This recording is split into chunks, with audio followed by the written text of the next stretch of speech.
उदयाला आलं पाहिजे अशी अपेक्षा त्यांनी यावेळी व्यक्त केली आहे. सीमेवरील नागरी वस्त्या आणि धार्मिक स्थानांवर पाकिस्तानच्या हल्ल्यात हानी झालेल्या नागरिकांच्या पाठीशी संपूर्ण देश खंबीरपणे उभा आहे अशी ग्वाही केंद्रीय गृहमंत्री अमित शहा यांनी दिली आहे. जम्मू काश्मीरच्या 2 दिवसांच्या दौऱ्यावर आज अमित शहा यांनी पूंछ इथे एका सार्वजनिक सभेला संबोधित केलं. या ठिकाणी पाकिस्तानच्या गोळीबारात ज्यांच्या घरांची हानी झाली त्या नागरिकांची भेट घेण्यासाठी त्यांनी आज दौरा केला.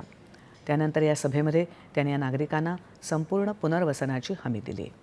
यावेळी त्यांनी पाकिस्ताननं नागरी वस्त्यांवर केलेल्या निंदनीय कृत्याकडे लक्ष वेधलं.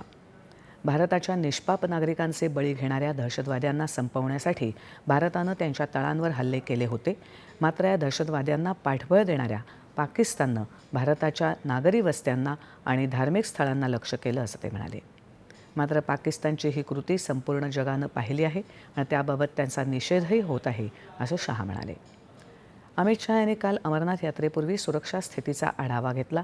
या बैठकीला नायब राज्यपाल, लष्कर, निमलष्करी दल, पोलीस, गुप्तचर संस्थांचे अधिकारी तसंच इतर वरिष्ठ अधिकारी उपस्थित होते.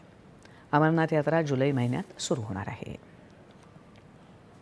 जम्मू काश्मीरमध्ये दहशतवादाशी संबंधित प्रकरणांमध्ये विविध